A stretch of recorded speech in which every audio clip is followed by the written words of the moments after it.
पथरिया से विधायक रामबाई अपने बयानों और दबंग अंदाज के लिए जानी जाती हैं। बीते दिन रामबाई द्वारा कलेक्टर कार्यालय में सार्वजनिक रूप से कलेक्टर को अपशब्द कहने के बाद कोतवाली पुलिस ने उन पर मामला दर्ज किया है। वही मामले में रामबाई का कहना है कि जनता के कामों के लिए वो फांसी पर भी चढ़ने को तैयार हैं। उन्हें धाराओं से कोई फर्क नहीं पड़ता।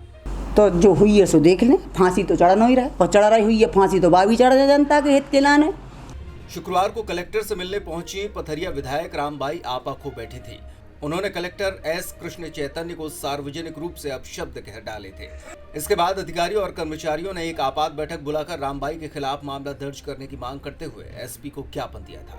जिसकी पात्रता है, पात्रता नहीं है, मैं चेक करा। तो क्या चेक कराओगे? 15 साल में चेक नहीं करा पाते हो क्या? मैं चेक आपका कर्तव्य क्या है, आप ये बताइए पहले। जो प्राप्त नहीं, कैसे निर्देश की बात करते हो? ठीक है, बस कर्तव्य क्या है तुम्हारा? आगे बीच के सोने का थोड़ी है। और आप नियम की बात मत किया करो मुझसे, क्योंकि नियम की बात करो तो तुम्हारी आंखें या किसी के कर्मचारियों की आंखें नहीं फूटी हैं। जब 35, 15 साल से बैठी पूरा चेक करा लेंगे मैडम। क्या चेक करा? ठीक है, मैं भी आऊंगा, मैं भी शिविर आऊंगा। आप मुझे ये बताइए, शिविर किस लिए लगाया? शिविर इसलिए लगाया जिसकी पात्रता है वो छूटे थे। तुम पात्रता इनकी है तो कहाँ जाएंगे? इसीलिए चेक करा। तो कहाँ जाएंगे अधिकारी? ठीक है, मैं चेक कौन देखेगा? नहीं, आप देखोगे ना, तो कहाँ से देखोगे? इस मामले में देर रात पथरिया विधायक पर कई धाराओं के तहत प्रकरण पंजीबद्ध कर लिया गया है। हालांकि ये प्रकरण कलेक्टर के आवेदन पर दर्ज किया गया है। एफआईआर दर्ज होने के बाद रामबाई बोले कि मैं फांसी पर चढ़ने को तैयार हूं। अब इस मामले के बाद रामबाई का कहना है कि अपशब्दों के लिए उन्हें खेद तो है, लेकिन वो जनता के कामों के लिए फांसी पर भी चढ़ने को तैयार हैं। अभी तो मुझे जानकारी नहीं है कि मतलब एफआईआर दर्ज हुई है, पर हाँ सोशल मीडिया के द्वारा मुझे जानकारी चली है और उसमें एक्शन की कोई ज़रूरत ही नहीं है। क्या एक्शन लेंगे भाई? मैं तो आज कलेक्ट्रेट गई थी, तो मैं तो जहाँ जनता के काम होते हैं उस कार्यालय गई थी और आध पौन घंटे लगभग मैंने चैम्बर के बाहर वेट भी किया और जनता को जो महिलाएं पात्रता की सूची में आती हैं मैं उनको ही लेके गई थी और मैंने कलेक्टर साहब से मतलब खबर भी करवाई है कि आप बोल दें कि विधायक जी आए हैं। तो उन्होंने सीधा बोल दिया कि मैं बीसी में हूँ। मैं वेट करती रही और उधर ही लॉबी में फिरती घूमती रही, ना मुझे बैठने के लिए बोला ना भाई किसी और के लिए बोला। चलो हम मानते हैं कि आप बैठक में थी, बीसी में थी, लेकिन क्या कलेक्ट्रेट में सिर्फ एक ही कलेक्टर अकेले कर्मचारी मौजूद हैं क्या? और भी तो अधिकारी हैं, एडी है, अपर कलेक्टर हैं, एसडीएम हैं, स्टेनो, कोई भी आके मुझसे बात तो कर सकता था ना, मुझसे बोल तो सकता था कि मैडम आप आइए बैठिए, कलेक्टर साहब मीटिंग में हैं, अभी 10 मिनट में 15 मिनट में आ जाएंगे और नहीं आएंगे तो आप हमें बताएं। ऐसा होना चाहिए था कि नहीं? पत्रकार भाई साहब लोग, आप लोग साथ में थे, आप लोगों को मालूम है क्योंकि आप लोग भी देख रहे थे। मैं जहाँ चपरासी बैठते उस कुर्सी पर बैठी थी। जब कलेक्टर साहब अपने चैम्बर से बाहर निकले तो अपने उस बीसी हो रही थी उस कार्यालय से बाहर निकले तो वो अपने चैम्बर में जाने लगे और मैंने उनसे बोला कि कलेक्टर साहब आप सुन लें थोड़ी, जो महिलाएं आई हैं। तो फिर आके उन्होंने बोला, तो सीधे डायरेक्ट उन्होंने यही बोला कि हाँ आपके पास कागज़ हैं कि नहीं? तो सामने वाली महिला खुद बोल रही कि मेरे पास 25 साल से कागज़ है, राशन कार्ड है, मेरे लिए राशन के कार्ड में नाम नहीं जोड़ा जा रहा, मुझे मेरी पर्ची नहीं जोड़ी जा रही। महिलाएं हैं जिनके सामने मैं खुद कागज़ सामने लिए हूँ कि देख ले 25, 20, 15 साल से महिला विधवा है और ऐसी एक आध महिला नहीं थी, उसमें 5 महिलाएँ थीं पूरी जिनके लिए आज तक पेंशन नहीं मिल रही।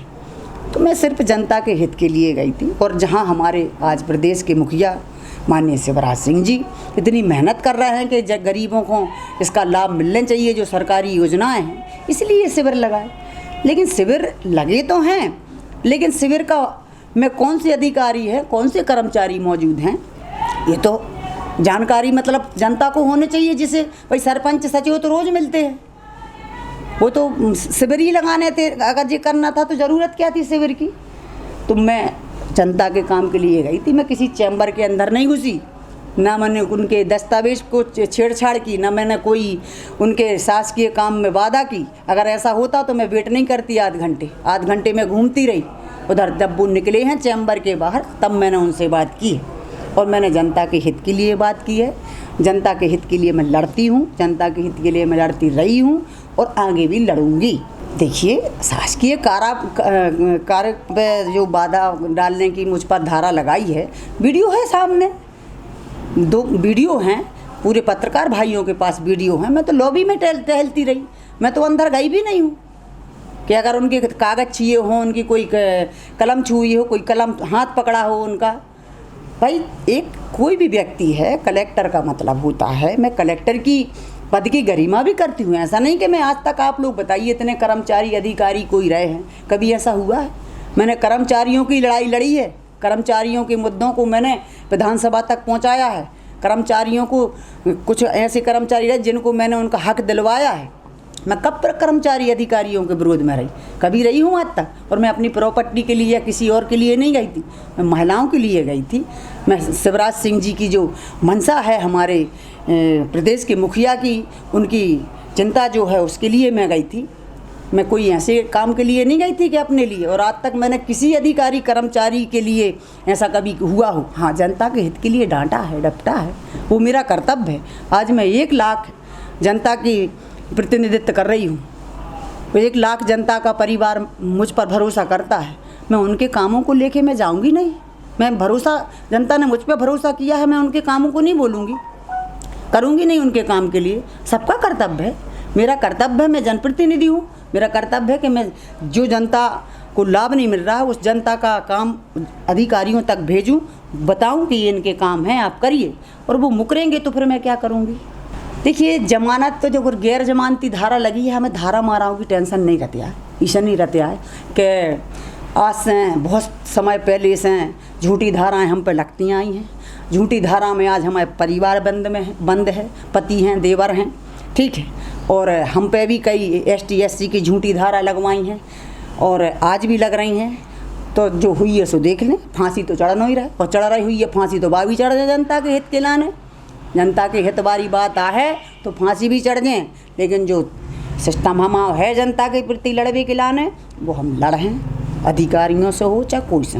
हाँ, अब शब्द मैंने कहे हैं उनसे, इसका मुझे खेद है, लेकिन ऐसा नहीं है कि मैंने कोई प्लानिंग के तहत किया हो या कोई मेरी मंशा हो। वो तो समय ऐसी जुड़ गए कि उनने बोल दिया कि मैं चेक करा लेंगे, पर मुझे बोलना पड़ा क्योंकि मैं प्रमाण सामने दे रही हूँ और आप प्रमाण को ठुकरा रहे हैं, तो मुझे बोलना पड़ा, मुझे कोई वो नहीं है। उन्होंने बताया कि उस दौरान के वीडियो भी मौजूद हैं। वे पूछते हैं कि लोग बताएं कि मैंने कौन से शासकीय कार्य में बाधा डाली है। मैं महिलाओं को लेकर उनसे मिलने गई थी, लेकिन मुझे कुर्सी पर बैठने के लिए भी नहीं कहा गया। आधे घंटे तक गलियारे में टहलती रही, उसके बाद उस कुर्सी पर बैठी जिस पर प्यून बैठते हैं। इसके बाद भी कलेक्टर हर बार यही कहते रहे कि मैं दिखाता हूँ, नियमों में होगा तो देखा जाएगा। रामबाई ने कहा कि वो एक ही बात की रट लगाए थे जिससे मुझे गुस्सा आ गया। गाली गलौज, जान से मारने की धमकी देने, लोक सेवक को अपने कर्तव्यों के निर्वहन से भय प्रेरित करने के लिए हमला या आपराधिक बल का प्रयोग करने, अश्लील कार्य और गाने तथा लोक सेवक के लोक कर्तव्य निर्वहन में बाधा डालने के तहत प्रकरण दर्ज किया गया है। इस संबंध में पुलिस अधीक्षक DR तेनीवार का कहना है कि कल कलेक्ट्रेट में जो प्रकरण हुआ उसमें रामबाई द्वारा कलेक्टर को अपशब्दों से अपमानित किया गया। कलेक्टर के आवेदन पर प्रकरण पंजीबद्ध कर लिया गया है। कल 30 सितंबर को कलेक्टर कार्यालय दमोह में जो घटनाक्रम घटित हुआ है, घटनाक्रम ये था कि विधायिका पथरिया कुछ महिलाओं के साथ कलेक्टर कार्यालय पहुंची थी।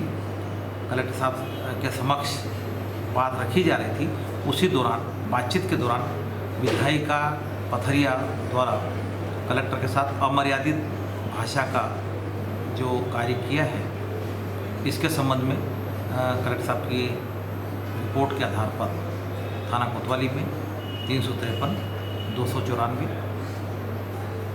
186 और 506 IPC का प्रकरण विधायिका पथरिया के विरुद्ध पंजीबद्ध किया गया है।